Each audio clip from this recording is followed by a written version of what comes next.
Here we are, it's October. It's getting closer and closer to the holiday season. Naturally, companies start pushing out all their products so that little Susie and Johnny can ask Santa or Krampus for some new swag.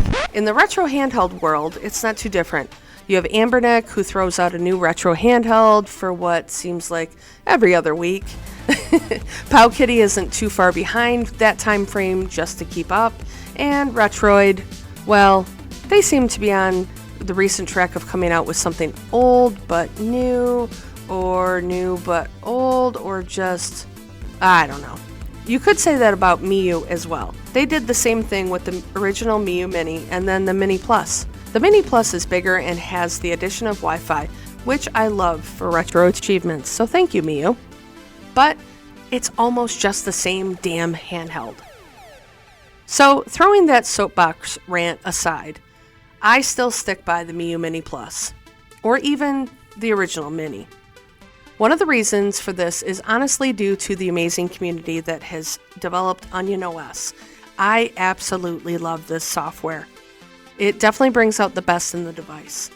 Once you get Onion OS up and running, there are so many cute, fun, customizing features that are just awesome on this device. There's a logo tweak app to change your startup screen, different themes that you can download, and there's even a cool game randomizer, which is a cool feature that I love on the Android front end Daiji Show. You can even do netplay with another person, which I'm not cool enough because I don't have any friends, but you guys have fun. Now, do I wish that the screen was a little bigger than that of a BlackBerry device? Sure, but then it wouldn't be as pocketable. And if it wasn't so pocketable, that I wouldn't have been able to throw it in my pocket on about 90% of my recent vacation. Sure, I didn't play it a whole lot, but there were minutes here and there that I could cram in another level of Earthworm Jim, play some Tetris, or play River Raid for the 7 millionth time. And it never gets old. Yes, you can play all these games on your phone. I mentioned that in one of my videos. But to me, having a dedicated handheld to play these games on, it's kind of like a Game Boy on steroids. It's my ideal way to play retro games. Too often do I play a game on my phone and then I get distracted by a text or a post or maybe a YouTube video like this one that you're watching right now. Ta-da! Also, you could go about it from the other end and say, well, why don't you just get a Steam Deck or a Rogue Ally or the Lenovo blah blah blah that's coming out? You know you can run retro games on there. Yes, and you are absolutely 100% correct. That's a whole other can of worms in my opinion. Those devices are fantastic and essentially mini PCs that you can play all sorts of AAA games on and more. It's just too much and too big. And let's be honest, if you are a retro handheld enthusiast, that's also a different way of saying that you need a 12-step program. You have a few of these devices just to see which is better for different use case scenarios or how they play games. Next to my Logitech G Cloud, which I generally play at home, the Miyoo Mini Plus is the retro handheld that has racked up the most playtime for me. Sure, it only plays up to PlayStation 1, but when we're talking retro games, to me, those are the classics that I grew up with. Atari 2600, arcade games, Sega Master System, NES, Sega Genesis, Super Nintendo, TurboGrafx 16, Game Boy, Game Boy Color, Game Boy Advance, Game Gear. There's so many systems and so many games. It can even play a newer system, which I have fell in love with, and I have mentioned before, that is adorably pixelated and looks like a retro system. It's called Pico 8. Another super cool thing is that there is a big community behind this handheld who have made extras for this device. I just got 2 cool accessories for my Mini Plus that I wanted to show off. I will leave links in the description below. The case was from Yumi Retro, and the 3D grip was from Rob.3D. Both are on Etsy. I've had my eye on the case for a while now, and finally decided to pick it up. It will be nice to not have to worry about the Mini Plus getting scuffed up in my pocket or backpack. The 3D grip is awesome to use. It's very lightweight and sturdy. I actually used this the other night while playing some DS games on my Mini Plus. And what's that you say?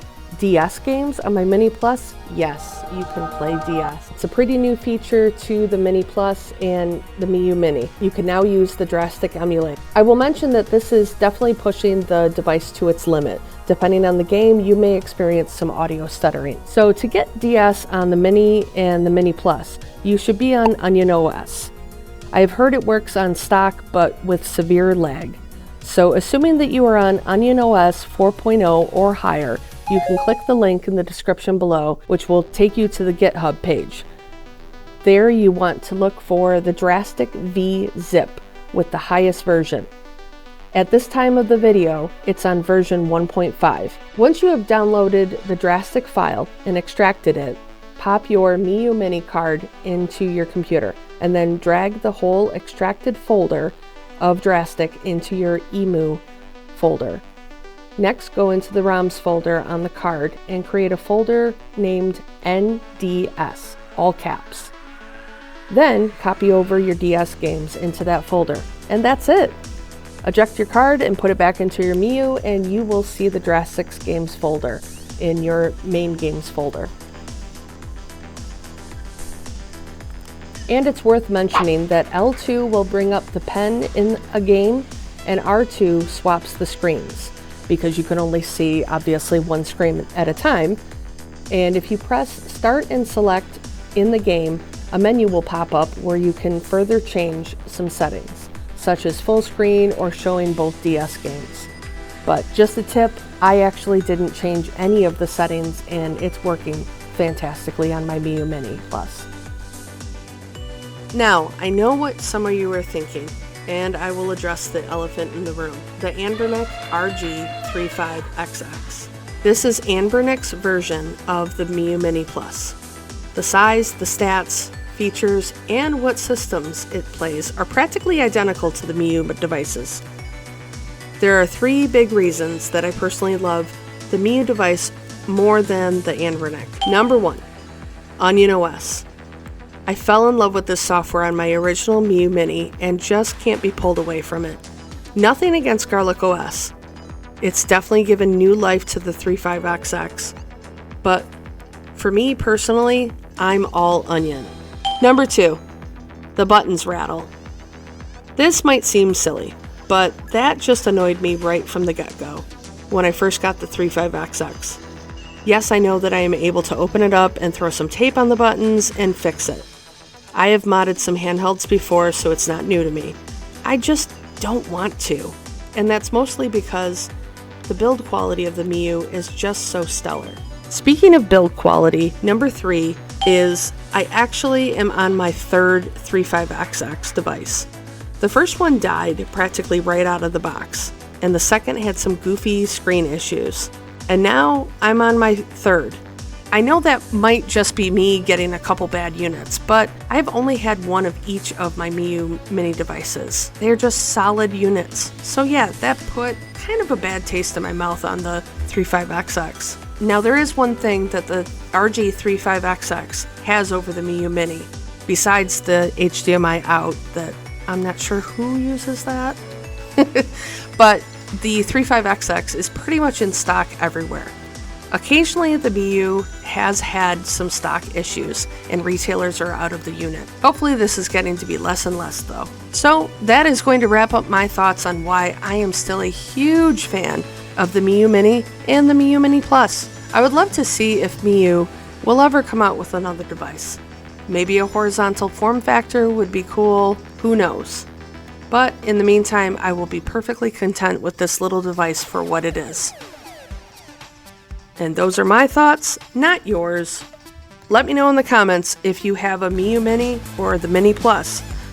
Or do you hate me now because I ripped on the RG35XX so much? Or do you love a different handheld out there? As always, be sure to like, subscribe, and even share this video with someone who needs some retro handheld fun in their life. Stay awesome, everyone, and go play some games.